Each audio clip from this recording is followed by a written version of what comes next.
राकेश एक कमाल का शेफ था, खासकर उसके हाथ के छोले भटूरे तो कस्टमर्स के फेवरेट और उसके रेस्टोरेंट के बेस्ट सेलर थे। वो पिछले 5 सालों से शहर के जाने माने रेस्टोरेंट में काम कर रहा था, पर धीरे धीरे उसे लगने लगा कि मेहनत तो सारी वो करता है और क्रेडिट और प्रॉफिट उसका बॉस ले जाता है। एक दिन उसके फ्रेंड ने उससे कहा कि तू अपना खुद का फूड जायंट क्यों नहीं खोल लेता। राकेश को भी बात सही लगी, आखिर रेस्टोरेंट उसके बनाए खाने से ही तो चल रहा है, तो एक एम्प्लॉय की तरह सैलरी लेने से अच्छा है कि वो खुद ही अपने रेस्टोरेंट का बॉस बन जाए। बस तो फिर क्या था, उसने जॉब छोड़ी, सेविंग्स का पिटारा उठाया और खोल लिया अपना very on food joint, Rakesh kitchen. शुरुआत में तो कुछ जान पहचान के लोग ही आया करते थे, लेकिन फिर भी राकेश पूरी लगन से काम करता था। वो पूरे जॉइंट को अलग अलग थीम पर डेकोरेट करता और लोगों से फीडबैक भी लेता। धीरे धीरे लोगों की भीड़ बढ़ने लगी और राकेश का वर्कलोड भी बढ़ गया।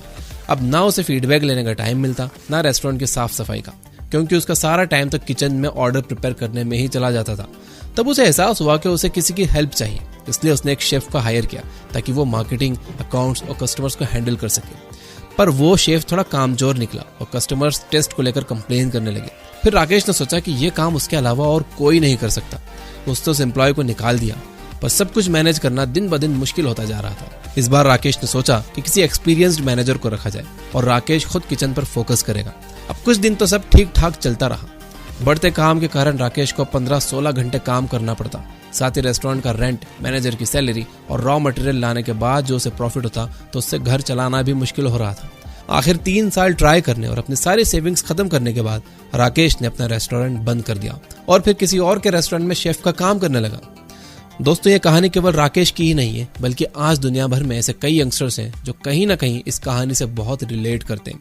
फोर्ब्स मैगजीन की एक रिपोर्ट के मुताबिक दुनिया में लगभग 20% स्मॉल बिजनेसेस स्टार्ट होने के 1 साल के अंदर ही बंद हो जाते हैं, 30% अगले 2 सालों में और बाकी के 30% 5 से 10 सालों में फेल हो जाते हैं।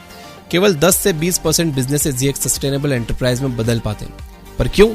इसी सवाल का जवाब आज हम ढूंढेंगे इस वीडियो में, जहां हम बात करेंगे स्मॉल बिजनेस के गुरु माइकल गर्बर की mega seller book the E myth revisited के बारे में। तैयार हो तो कमेंट कर दो, आई एम रेडी, क्योंकि जिंदगी बदलने वाली है दोस्त।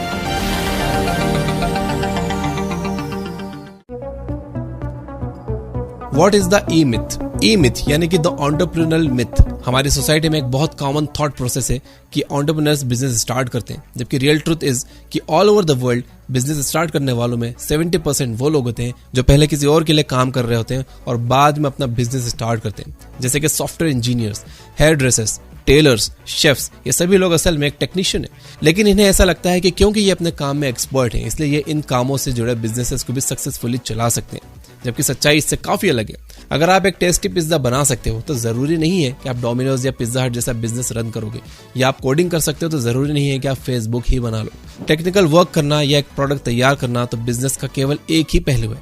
इसके साथ साथ account management, marketing, planning, team management, system management जैसे कई और ऐसे काम हैं जो किसी भी बिजनेस को सक्सेसफुली रन करने के लिए आने चाहिए। और ये सच्चाई जब लोगों के सामने आती है तब उन्हें अपनी गलती का एहसास होता है, जैसे कि हमारी कहानी में राकेश को हुआ। द एंटरप्रेन्योरियल सीजर, बिजनेस करना है यार, कुछ बड़ा करके दिखाना है। मार्क ज़करबर्ग कोडिंग करके बिलियनर बन गया और हम इस 4x4 के कैबिन में बैठे किसी और की कंपनी के पीछे जवानी बर्बाद कर रहे हैं। एक तो प्रमोशन भी नहीं दे रहे और छुट्टी लेने जाओ तो ऐसे बिहेव करेंगे जैसे किडनी मांग ली हो। इनके लिए काम करने से अच्छा है कि मैं खुद कुछ अपना स्टार्ट करूं। आजकल ज्यादातर यंगस्टर्स कुछ ऐसा ही सोचते हैं, ऊपर से सोच